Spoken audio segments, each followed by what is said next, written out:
Assalamualaikum warahmatullahi wabarakatuh. Kami ingin membahas bagaimana negara ini selama ini dikelola bagaikan penguasa itu bagaikan maklar. Nah, puncaknya adalah terjadi pada saat rezim Joko Widodo yang betul-betul mengelola negara dengan gaya maklar. Ada 5 gaya maklar yang dilakukan oleh mantan Presiden Joko Widodo. Pertama itu maklar kebohongan. 2, maklar hukum.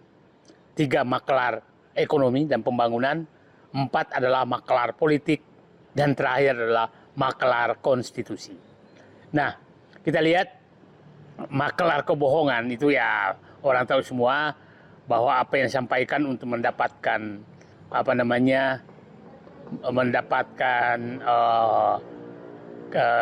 kepercayaan, mendapatkan simpati publik itu informasi yang disampaikan adalah hampir sebagian besar adalah kebohongan, mulai dari mobil SMK sampai punya uang 11.000 triliun dan berbagai kebohongan lain serta janji-janji yang lain. Itu semua sudah paham. Yang lebih parah adalah dia selalu menjadi maklar hukum untuk kepentingan kekuasaan. Orang-orang yang ada masalah hukum itu, baik itu politik maupun pelaku ekonomi, itu adalah dipegang kasus hukumnya untuk dilakukan negosiasi. Negosiasi politik adalah bahwa orang-orang yang punya kasus hukum itu diancam akan dibuka kasusnya, kecuali memberikan dukungan kepada Joko Widodo terhadap kebijakannya. Bahkan tidak segan-segan mengganti partai politik yang dengan orang yang dia sukai untuk kepentingan kekuasaannya. Yang ketiga adalah maklar ekonomi. Ini yang akan saya bahas agak panjang karena ini banyak sekali maklar ekonomi yang dilakukan untuk kepentingan kekuasaan dan juga dalam hal ini maklar untuk untuk menyogok tanda kutip rakyat lewat berbagai hal seperti bansos, infrastruktur yang rugi, mangkrak dan lain-lain. Kemudian maklar politik ini sangat sering dilakukan, bahkan kita tahu bahwa partai-partai politik diintervensi oleh mereka dan di ujung-ujung bisa mengganti partai politik terhadap yang dia sukai dengan cara Joko Widodo. Yang terakhir puncaknya adalah maklar konstitusi. Anda bisa bayangkan putranya tidak memenuhi syarat, maka terjadilah maklar dengan pamannya di Mahkamah Konstitusi agar memenuhi syarat untuk menjadi wakil presiden. Dan juga bayangkan beliau rela berpisah dengan partai yang membesarkannya demi agar anaknya dipilih menjadi wakil presiden oleh Prabowo, dan Prabowo juga sepertinya menyadari bahwa karena Presiden Jokowi masih menguasai sistem politik, sistem perhitungan suara, sistem mendapatkan suara, maka dia tanda kutip rela menjadikan Gibran Rakabumi sebagai calon wakil presiden, akhirnya terpilih menjadi presiden. Nah, saya ingin mencoba bagaimana praktek maklar di bidang ekonomi. Coba bisa bayangkan bahwa dengan membungkus seakan-akan membangun infrastruktur, seakan-akan memberikan bantuan kepada masyarakat lewat bansos, dia rela menambah, Jokowi rela menambah utang hampir 3 kali lipat selama 10 tahun, lebih dari 3 kali lipat selama 10 tahun, termasuk di BUMN dan juga di APBN. Nah, itulah maklar ekonomi. Nah, saya ingin masuk ke beberapa praktek maklar proyek ekonomi yang dilakukan langsung oleh Joko Widodo. Nah, kita tahu bahwa pada tanggal sekitar Desember 13-14 Desember 2015, Presiden Joko Widodo itu meminta agar kasus Papa minta saham itu dihentikan Dan kita tahu negosiasi saat itu karena di Papa Minta Saham itu menyebutkan memang termasuk nama Joko Widodo di dalam percakapan rekaman yang kami peroleh, dan beliau melakukan negosiasi maklar terhadap kasus itu, bahkan seakan-akan berdamai dengan pelaku utamanya yaitu MRC yang disebutkan dalam rekaman tersebut, dan bahkan menjadi tamu utama dalam tamu VVIP pada pernikahan putranya di Solo. Nah, dan kita yang mempersoalkan itu adalah diminta menghentikan. Artinya di situ maklar kasus bahwa kalian akan aman dengan mendukung Joko Widodo. Dan kita lihat pada setelah itu muncullah pelaku utama tersebut di berbagai acara yang dihadiri oleh Joko Widodo. Artinya sudah dipegang dan menjadi pemain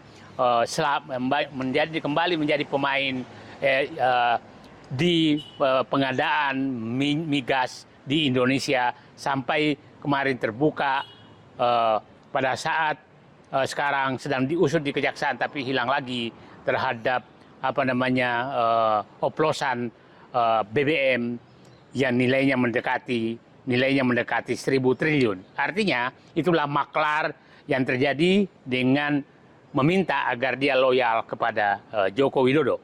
Yang kedua adalah kasus kereta api cepat. Itu betul-betul maklar karena awalnya Joko Widodo menjanjikan bahwa harganya pasti lebih murah dari harga yang ditawarkan Jepang, tidak membebani negara, dan akan menguntungkan.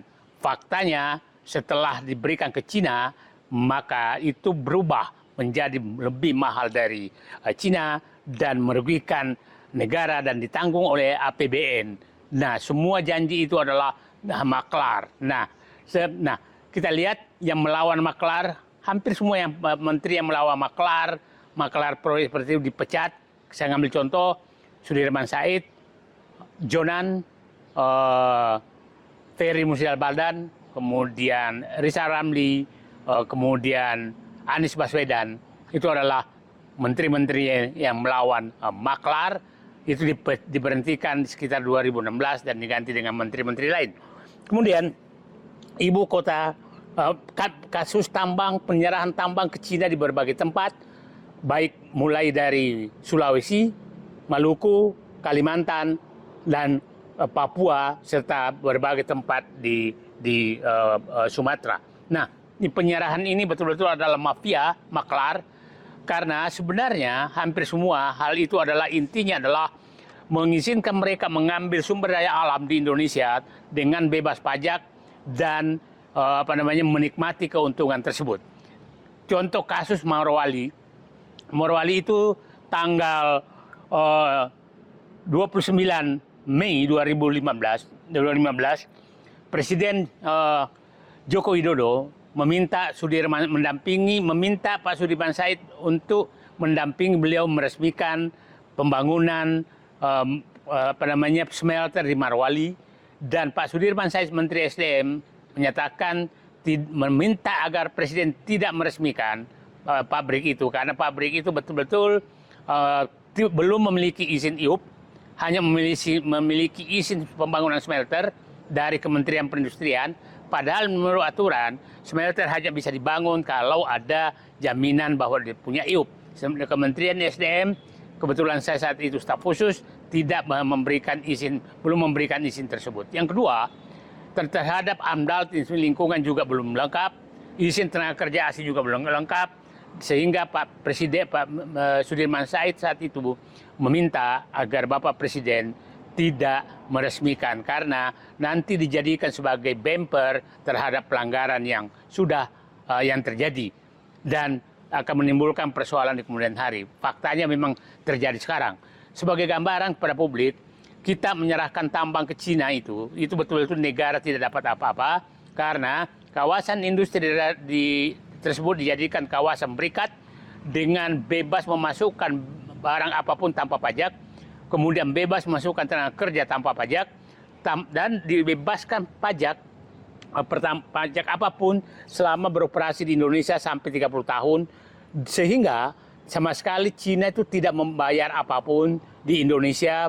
Nah, sementara saat yang bersamaan setelah itu jadi, maka keluar keputusan Presiden Joko Widodo sebagai maklar, itu adalah menghentikan, melarang ekspor bahan mentah tambang, terutama nikel, sehingga dengan terpaksa semua pemilik bahan baku nikel IUP itu harus menjual ke pabrik Cina yang ada di Indonesia.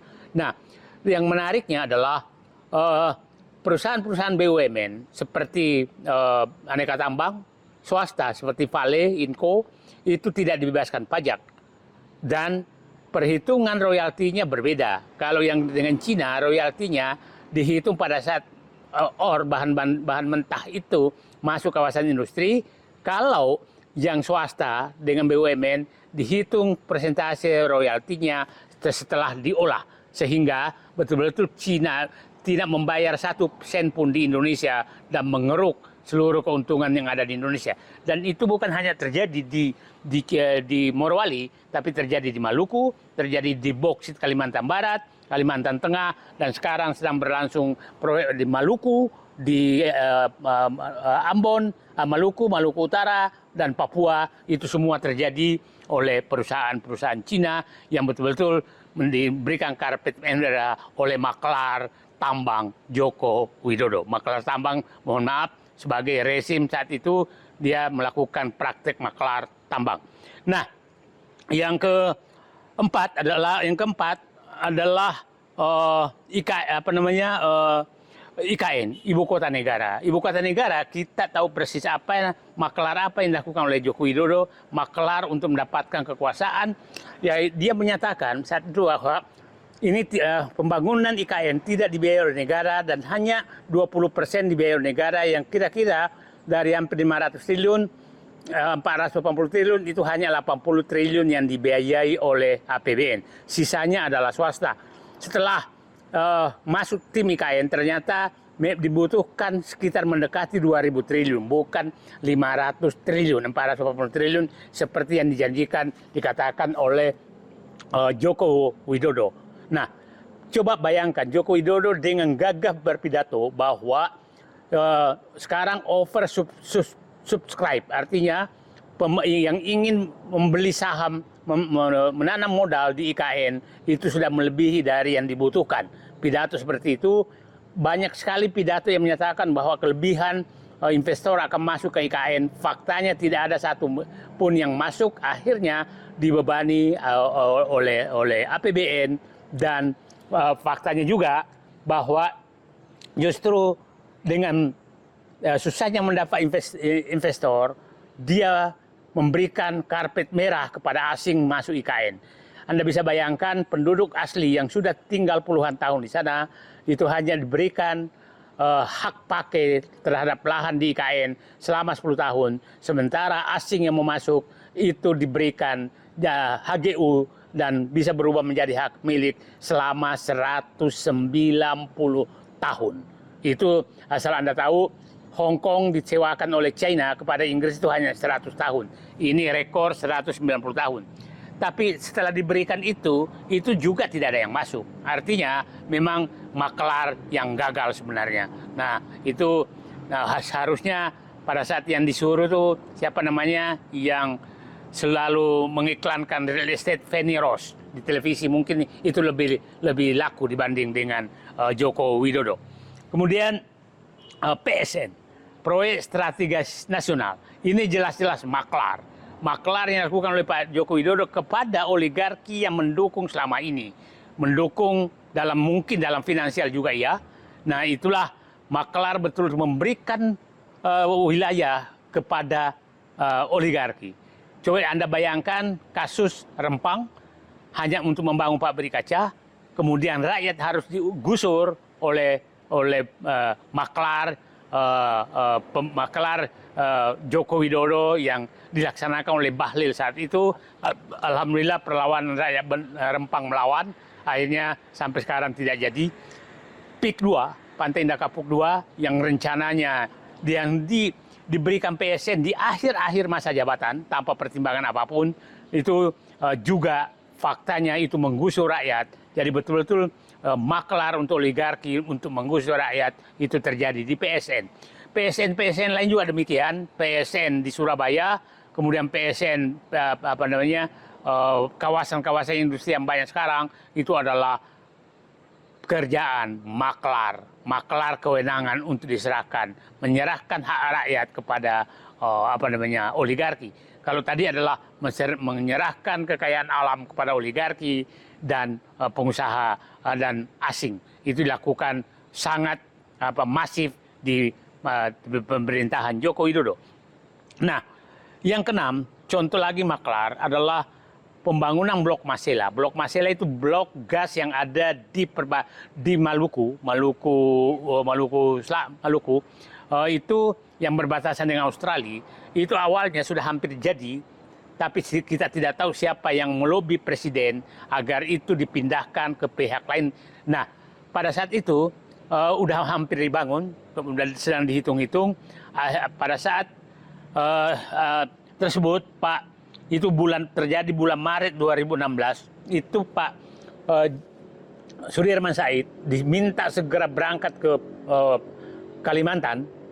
Nah, dan Presiden Pak Sudirman Said hanya diterima di lorong hotel dan diminta mengumumkan bahwa kontrak di Masela dipindahkan dari onshore menjadi offshore, dan itulah dilaksanakan. Ini tidak tahu siapa maklarnya, tapi jelas itu gaya kepemimpinan maklar. Yang ini adalah kilang minyak yang ketujuh, adalah kilang minyak Aramco. Kita tahu di awal-awal pemerintahan itu Pak Presiden Joko Widodo menugaskan Menteri Sudirman Said sebagai Menteri Tugas Khusus untuk bernegosiasi dengan Timur Tengah untuk menarik investasi ke Indonesia. Nah, saat itu Raja Arab Saudi datang ke Jakarta dan dipayungin oleh Joko Widodo. Nah, pada saat sudah berunding dengan berbagai cara, itu sudah mendekati bahwa Aramco akan membangun kilang besar di Indonesia untuk memenuhi kebutuhan, menutupi impor BBM di Indonesia. Nah, Sudirman Said sedang berunding di Riyadh, di Istana Raja. Tahu-tahu Presiden Joko Widodo berangkat ke Rusia dan berada di Rusia, dan saat itu Sudirman Said ditelepon oleh pasti atas arahan Presiden Joko Widodo agar Sudirman Said menghentikan perundingan dengan Aramco karena Presiden Joko Widodo memutuskan untuk menyerahkan pembangunan kilang kepada Rosneft, perusahaan minyak Rusia, dan membatalkan dengan Aramco.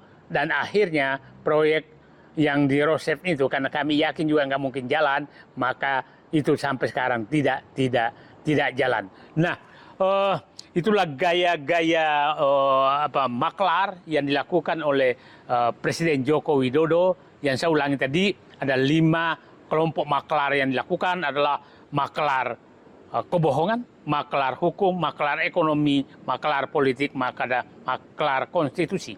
Nah itu, dan saya berharap bahwa Presiden Prabowo betul-betul menghentikan gaya maklar ini dalam mengelola negara.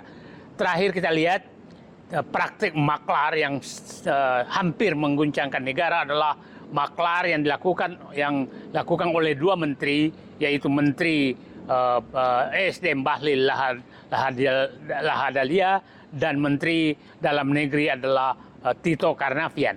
Nah, Bahlil Lahadalia melakukan maklar sebenarnya untuk melindungi oligarki yang dekat dengan Presiden Joko Widodo selama ini, diantaranya adalah Aguan dan ada beberapa lagi di tambang Raja Ampat, yang awalnya Bahlil ingin menutupi kasus itu dengan hanya menyorot tambang PT GAK, milik anak perusahaan PT Aneka Tambang BUMN.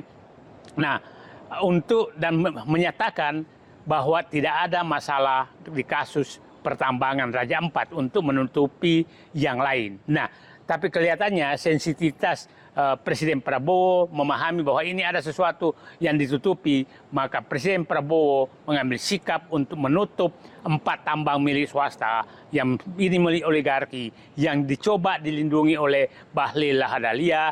Nah, dan sekarang terbuka bahwa siapa sebenarnya di balik tambang itu, terbuka bahwa tidak lepas dari peran daripada Bahlil, keberadaan IUP yang ada di 4 IUP yang ada di Raja 4. Nah, yang terakhir adalah, bukan yang terakhir, dalam 1 minggu ini adalah kasus penghilangan, pemindahan 4 pulau yang milik Sumatera Utara milik Aceh ke Sumatera Utara yang dilakukan oleh Mendagri Tito Karnavian.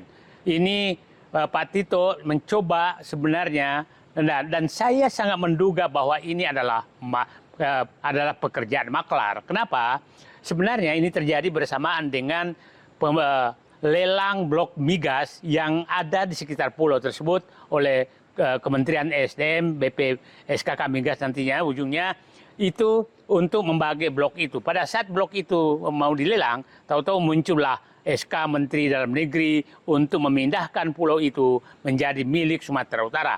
Padahal sama sekali sejarah dan fakta menyatakan itu tidak pernah ada dokumen apapun bahwa ke-4 pulau tersebut adalah milik Sumatera Utara. Mulai dari Undang-Undang nomor 24 tahun 56 oleh Bung Karno bahwa itu wilayah Aceh, sampai dengan kesepakatan Helsinki 2005, juga berdasarkan kesepakatan Gubernur Aceh dan Gubernur Sumatera Utara tentang batas wilayah tahun 92, itu adalah milik Sumatera, milik Aceh. Nah, 2022 kita tahu Tito Karnavian sebagai Mendagri mengeluarkan keputusan menteri bahwa 4 pulau itu seakan-akan dimiliki bersama antara Aceh dan Sumatera Utara. Maksudnya di dalam lampiran keputusan tersebut 4 pulau itu ada tercantum di Sumatera Utara, juga tercantum di Aceh.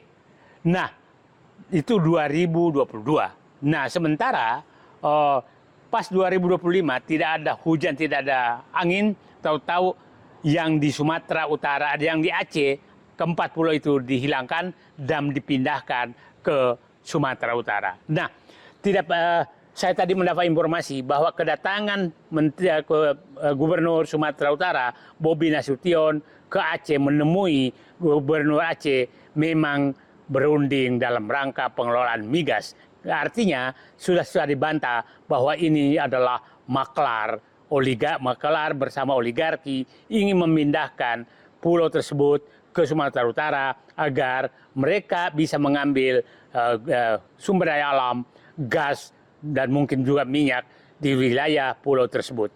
Nah, dan itulah keluar kata-kata bahwa dari Gubernur Sumatera Utara bahwa datang ke sana untuk dikelola bersama. Tidak ada istilah kelola bersama dalam kewenangan. Ini memang bahasa